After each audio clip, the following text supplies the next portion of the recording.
Good morning students. మనం human respiratory system కోసం discuss చేసుకుంటున్నాం కదా.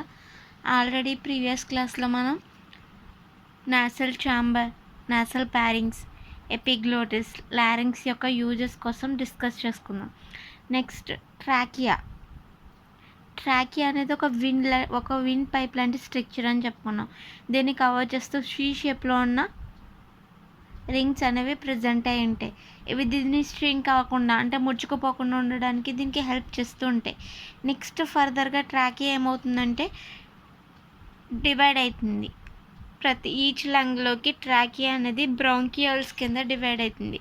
సో ఈ బ్రాంకియల్సే మనకి బాడీలో ఉండే ఎయిర్ని ప్యూరిఫై చేసే సాక్స్. సో ఈ ట్రాకియా ఏమవుతుందంటే లంగ్స్లోకి ఎంటర్ అవుతుంది. సో లంగ్స్లోకి ఎంటర్ అయిన తర్వాత ఈ ట్రాకియా ఫర్దర్గా డివైడేషన్ అనేది జరుగుతుంది. నెక్స్ట్ ఫస్ట్ ఆఫ్ ఆల్ ఏమవుతుందంటే ట్రాకియా అనేది ఒక బ్రోంకియన్ అంటే ఒక ఆలివరస్ సాక్ని ఫార్మేషన్ అనేది చేస్తుంది.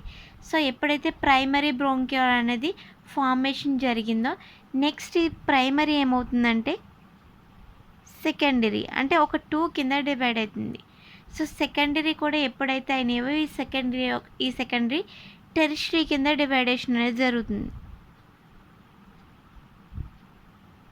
ప్రైమరీ, సెకండరీ, టెరిషరీ ఇలా ట్రాకియల్ సిస్టమ్ అనేది ఏమవుతుందంటే లంగ్స్లోకి వెళ్ళిన తర్వాత బ్రోంకియల్స్ని ప్రైమరీ బ్రోంకియల్స్, సెకండరీ బ్రోంకియల్స్ అండ్ టెరిషరీ బ్రోంకియల్స్ కింద డివైడేషన్ అనేది జరుగుతుంది. సో ఫర్దర్గా ఏమవుతుందంటే ఇలా డివైడేషన్ టెరిషరీ కంప్లీట్ అయిన తర్వాత మళ్ళీ ప్రైమరీ, సెకండరీ, టెరిషరీ ఇలా డివైడేషన్ అనేది దీంట్లో జరుగుతూ ఉంటుంది. సో ఫర్దర్గా టోటల్ డివైడేషన్ మొత్తం జరిగిపోయిన తర్వాత ఇది స్ట్రక్చర్ చూసామనుకోండి, మనం రివర్స్ చేసిన ఒక ట్రీ స్ట్రక్చర్లా ఉంటుంది ఈ బ్రోంకియల్ స్ట్రక్చర్స్ అనేవి. సో ఈ బ్రోంకియల్స్ దేనికి హెల్ప్ చేస్తాయంటే ఎప్పుడైతే మన బాడీలోకి ఎయిర్ అనేది ఎంటర్ అయిందో ఆ ఎయిర్ని ప్యూరిఫై చేస్తాయి. ఈ బ్రోంకియల్ స్ట్రక్చర్ ఏం చేస్తుందంటే ఆ ఎయిర్ని మనకి మిక్సెస్ ఆఫ్ గ్యాసెస్ అనేది మనం తీసుకుంటాం. సో ఆ ఎయిర్ని మొత్తం ప్యూరిఫై అయిన ఎయిర్ని మన బాడీ పార్ట్స్కి వెళ్ళేలా చేస్తాయి. వీటిని ఆల్వేరస్ సాక్స్ అని కూడా పిలుస్తాం. గాలి గదులు వీటి వల్లే మన బాడీలో ఉన్న ఎయిర్ అంతా ప్యూరిఫై అయ్యి మనకు కావాల్సిన ఆక్సిజన్ మనం యూటిలైజ్ చేసుకునేలా జరుగుతుంది. ఓకే, నెక్స్ట్ లంగ్స్ అనేది మన బాడీలో గ్రేటర్ పార్ట్ అంటే థొరాసిక్ క్యావిటీలో గ్రేటర్ పార్ట్ని ఆక్యుపై చేసేవి లంగ్స్ని కవర్ చేస్తూ ఒక మెంబరిన్ అనేది ప్రజెంట్ అయి ఉంటుంది. దాన్ని ప్లూరా మెంబరిన్ అంటాం. ఒక ప్లూరా మెంబరిన్కి వేరొక మెంబరిన్కి మధ్యలో ఫ్లూయిడ్ కూడా ప్రజెంట్ అయి ఉంటుంది. దీన్ని ప్లూరా ఫ్లూయిడ్ అని అంటాం. ఇవి లంగ్స్ నుంచి వచ్చే ఫ్రిక్షన్స్ నుంచి లంగ్స్ని ప్రొటెక్ట్ చేస్తూ ఉంటాయి. అండ్ లంగ్స్ అనేవి చాలా స్పాంజ్ లాంటి స్ట్రక్చర్లా ఉంటుంది. అండ్ డబుల్ లేయర్తో కవర్ చేయబడి ఉంటుంది. అండ్ ఇంకా ఏంటంటే మన బాడీలో ఉండే రెస్పిరేటరీ సిస్టమ్ అనేది నోస్ట్రిల్స్ నుంచి స్టార్ట్ అవుతుంది. అండ్ లంగ్స్తో అంటే ఈ బ్రోంకియల్ సిస్టమ్తో ఎండ్ అనేది జరుగుతుంది. సో మనకి మెయిన్ ఇంపార్టెంట్ ఆర్గాన్ ఏంటి ఇప్పుడు రెస్పిరేటరీ సిస్టంలో? ఈ బ్రోంకియల్స్. ఎందుకు ఈ బ్రోంకియల్స్ మనకి మెయిన్ ఇంపార్టెంట్ ఆర్గాన్స్? ఎందుకంటే మన బాడీలో ఎయిర్ అనేది వస్తుంది, పార్టికల్స్ అన్నీ వస్తున్నాయి. బట్ ఈ ఆల్వేరస్ శాఖ అంటే ఈ గాలి గదులే ఏం చేస్తాయంటే ఎయిర్ని మొత్తం ప్యూరిఫై చేస్తాయి. డస్ట్ పార్టికల్ కావచ్చు, ఎయిర్ని కావచ్చు, మొత్తం ప్యూరిఫై చేసి దాని నుంచి కార్బన్ డైఆక్సైడ్ని, మిక్సెస్ ఆఫ్ గ్యాసెస్ని రిమూవ్ చేసి మనకు కావాల్సిన ఆక్సిజన్ని మాత్రమే మన బాడీలోకి వెళ్ళేలా చేస్తుంది. అంటే టెంపరేచర్ని కూడా కంట్రోల్ చేయగలవు ఈ ఆలోవెరా సాక్స్. సో అందుకే ఇవి మెయిన్ రెస్పిరేటరీ పార్ట్. మన రెస్పిరేటరీ సిస్టంలో మెయిన్ రెస్పిరేటరీ పార్ట్ ఏంటంటే ఆలోవెరా సాక్స్. ఇంకా లంగ్స్ని కవర్ చేస్తూ రిబ్స్ కూడా ఉంటాయి. ఈ రిబ్స్ ఏం చేస్తాయంటే లంగ్స్ని ప్రొటెక్ట్ చేస్తూ ఉంటాయి. అండ్ ఎప్పుడైతే మనం ఇన్స్పిరేషన్ అండ్ ఎక్స్పిరేషన్ చేస్తూ ఉంటున్నామో అప్పుడు ఈ లంగ్స్ని సైజ్ అనేది అటెండ్ అవుతూ ఉంటుంది. రిలాక్స్ అండ్ సైజ్ అనేది పెరుగుతూ తగ్గుతూ ఉంటుంది. సో ఈ స్టేజెస్లో ఏమవుతాయంటే ఈ రిబ్స్ కూడా దీని సైజ్ పెరుగుతూ తగ్గుతూ వస్తుంది. కింద ఏంటంటే లంగ్స్కి కింద డయాఫ్రమ్ స్ట్రక్చర్ ఉంటుంది. ఇది కూడా మోస్ట్ ఇంపార్టెంట్ ఫ్యాక్టర్ దేంట్లో అంటే రెస్పిరేటరీ సిస్టంలో. సో డయాఫ్రమ్ వల్ల కూడా రిలాక్సేషన్ అనేది అంటే సైజ్ అటెండ్ అవ్వడం. ఎప్పుడైతే మన లంగ్స్లో వాల్యూమ్ అనేది తక్కువగా ఉందో, ప్రెజర్ అనేది అంటే అట్మాస్ఫియర్ ప్రెజర్ కంటే లంగ్స్లో ప్రెజర్ అనేది తక్కువగా ఉందనుకోండి, సో ప్రెజర్ ఏమవుతుంది, హై కాన్సన్ట్రేషన్ నుంచి లో కాన్సన్ట్రేషన్కి ట్రావెల్ అవుతుంది. సో ఎప్పుడైతే ట్రావెల్ అయిందో లంగ్స్లోకి, ఎప్పుడైతే ప్రెజర్ పెరిగిందో అప్పుడు ఈ డయాఫ్రమ్ అనేది కిందకి వెళ్తుంది. ఎందుకంటే ప్రెజర్ పెరిగి లంగ్స్ అనేవి సైజ్ అటైన్ చేసాయి కాబట్టి. సో ఇప్పుడు ఏమవుతుంది, లంగ్స్లో ప్రెజర్ అనేది అట్మాస్ఫియర్ ప్రెజర్ కన్నా ఎక్కువగా ఉంది. సో ఇప్పుడు ఏం చేస్తుందంటే ఈ డయాఫ్రమ్ అనేది ప్రెజర్ని తగ్గేలా చేస్తుంది. అంటే లంగ్స్లో ఉన్న ఎయిర్ని బయటికి పంపించేసేలా చేస్తుంది. సో ఇన్స్పిరేషన్ అండ్ ఎక్స్పిరేషన్ జరగాలంటే డయాఫ్రమ్ యూజ్ చాలా ఎక్కువ అవసరం. సో హ్యూమన్ రెస్పిరేటరీ సిస్టమ్ అనేది మ్యాక్సిమం ఎన్ని స్టెప్స్ని అటెండ్ చేస్తుందో ఆ స్టెప్స్ కోసం డిస్కస్ చేసుకుందాం. హ్యూమన్ రెస్పిరేటరీ సిస్టంలో మెయిన్ ఈ 5 స్టెప్స్ అనేవి ఇన్వాల్వ్ అవుతాయి రెస్పిరేషన్లో. సో ఫస్ట్ స్టెప్ వచ్చేటప్పటికి బ్రీతింగ్ ద్వారా ఫస్ట్ స్టెప్ అంటే రెస్పిరేటరీ సిస్టమ్ అనేది బ్రీతింగ్ ద్వారా స్టార్ట్ అవుతుంది. రెస్పిరేషన్ అనేది లైక్ మనం గాలిని లోపల పీల్చుకోవడం లేదా వదలడం ద్వారా రెస్పిరేషన్ అనేది స్టార్ట్ అవుతుంది. ఎప్పుడైతే మనం ఎయిర్ని లోపలికి తీసుకున్నామో ఇన్స్పిరేషన్ ప్రాసెస్ ద్వారా ఎయిర్ ఏమవుతుందంటే మన లంగ్స్లోకి వెళ్తుంది. లంగ్స్లో ఉన్న బ్రాంకియల్స్లోకి, ఆల్వేరస్ సాక్స్లోకి వెళ్తుంది. ఈ సాక్స్ ఏం చేస్తాయంటే CO2ని బయటికి సెండ్ చేసి మిగిలిన గ్యాస్ని లోపలికి వెళ్ళేలా చేస్తాయి. సో ఈ ప్రాసెస్ అంతా జరగాలంటే ఈ అన్ని స్టెప్స్ని ఫాలో అప్ అనేది జరగాలి. సో ఫస్ట్ బ్రీతింగ్ అనేది జరిగిన తర్వాత ఎయిర్ అనేది లోపలికి వెళ్తుంది. ఎయిర్ అనేది నోస్ట్రిల్స్ నుంచి ఈసోఫాగస్ ద్వారా అండ్ లోపలికి వెళ్ళి ఈ బ్రోంక్యూల్స్ని ఆల్వేరస్ సాక్స్లోకి వెళ్తుంది. ఈ ఫస్ట్ స్టెప్ అనేది కంప్లీట్ అవుతుంది ఇక్కడితో. Next further diffusion of gases అనేది స్టార్ట్ అవుతుంది. ఎప్పుడైతే లంగ్స్లో ఉన్న ఆల్వేరస్ సాక్స్లోకి ఎయిర్ వెళ్ళిందో ఈ ఆల్వేరస్ సాక్స్లో ఎయిర్ అనేది డిఫ్యూజన్ అనేది జరుగుతుంది. అంటే ఈ వాల్ని సపరేట్ చేసి వెళ్ళాలి. సో ఎప్పుడైతే ఎయిర్ అనేది ఈ వాల్ని సపరేట్ చేసి వెళ్ళిందో అక్కడ దానిలో ఉన్న డస్ట్ పార్టికల్స్ మొత్తం దాని నుంచి రిమూవ్ చేయబడతాయి. వేస్ట్ పార్టికల్స్ కావచ్చు, దాంట్లో ఉన్న డస్ట్ పార్టికల్స్ అన్నీ రిమూవ్ చేయబడతాయి. Next transport of gases step అనేది ఫాలోఅప్ అనేది జరుగుతుంది. సో ఈ ట్రాన్స్పోర్ట్ ఆఫ్ గ్యాసెస్ జరగాలంటే ఏం చేయాలంటే ఈ ఆలోవెరా సాక్ అనేది డస్ట్తో పాటు సపరేషన్ ఆఫ్ గ్యాసెస్ని కూడా సపరేట్ చేయాలి. సో సపరేట్ చేసిన తర్వాతే మన బాడీలో ట్రాన్స్పోర్ట్ ఆఫ్ గ్యాసెస్ అనేవి జరుగుతాయి. సో ట్రాన్స్పోర్ట్ ఆఫ్ గ్యాసెస్ జరుగుతున్నప్పుడు ఫస్ట్ అనేది ఆక్సిజన్ అనేది మన బ్లడ్లోకి వెళ్తుంది. And blood and tissue particles అనేవి ఈ ఆక్సిజన్ని అబ్జర్వ్ చేసుకుంటాయి. సో ఇది థర్డ్ స్టెప్. నెక్స్ట్ డిఫ్యూజన్ జరుగుతుంది.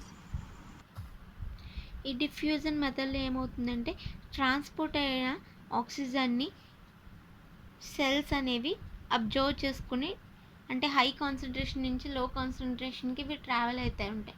ఆ ట్రావెలింగ్ మెథడ్లో ఏం చేస్తాయంటే ఈ డిఫ్యూజన్ మెథడ్లో ఆక్సిజన్ని యూటిలైజ్ చేసుకుంటేవి. Loss method utilisation. ఈ ప్రాసెస్లో ఏమవుతుందంటే అబ్జర్వ్ చేసుకున్న ఆక్సిజన్ అనేది కెటబాలిక్ రియాక్షన్ జరపాలి. అంటే ఫుడ్ మాలిక్యూల్ అనేవి బ్రేక్ డౌన్ అవ్వాలి. సో మనం ఆల్రెడీ ఫస్ట్ చెప్పుకున్నాం, రెస్పిరేషన్ అనేది ఒక కెటబాలిక్ రియాక్షన్. ఎందువల్ల మనం తీసుకున్న ఫుడ్ మాలిక్యూల్ అనేవి బ్రేక్ డౌన్ అవి మనకి ఎనర్జీ రిలీజ్ అవుతుంది. ఆ ప్రాసెస్నే మనం రెస్పిరేషన్ అని చెప్పుకుంటున్నాం.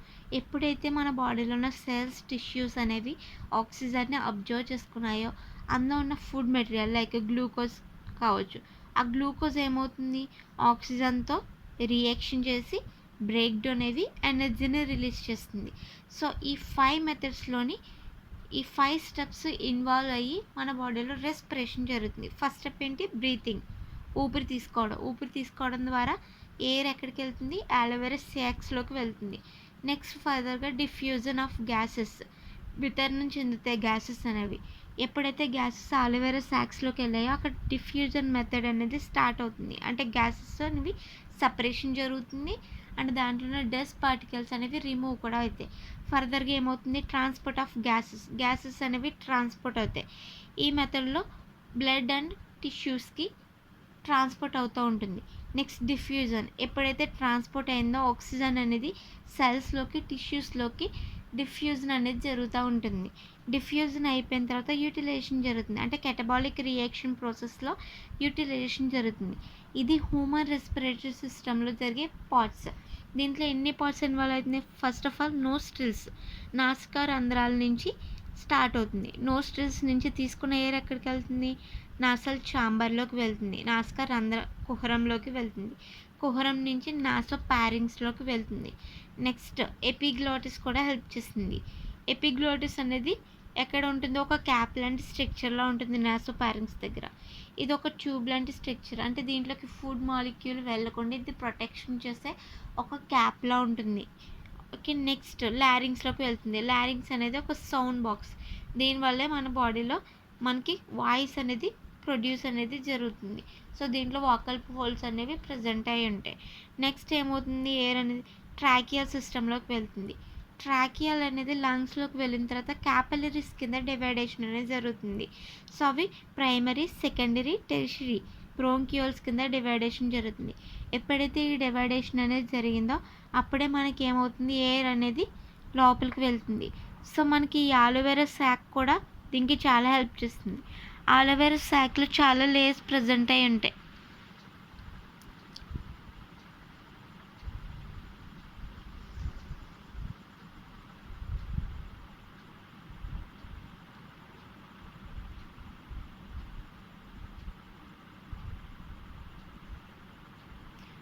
ఎపిథీలియల్ అండ్ ఎండోథీలియల్, ఈ 2 లేయర్స్ ప్రజెంట్ అయి ఉంటాయి అండ్ వీటికి హోల్స్ కూడా ప్రజెంట్ అయి ఉంటాయి. సో ఎప్పుడైతే ఎయిర్ అనేది ఈ ఆలోవెరా శాక్స్లోకి వెళ్ళిందో మన బాడీలో చాలా నెంబర్ ఆఫ్ శాక్స్ అనేవి ప్రజెంట్ అయి ఉంటాయి మన లంగ్స్లో. సో ఈ లంగ్స్ అనేవి ఎలా ఉంటాయంటే ఈ స్ట్రక్చర్ అనేది endothelium and epithelial layer present అయి ఉంటాయి.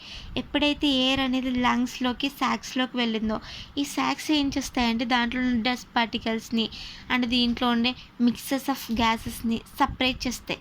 సో ఆక్సిజన్ మాత్రమే ఈ లేయర్స్ నుంచి బయటకు వెళ్తుంది సపరేషన్.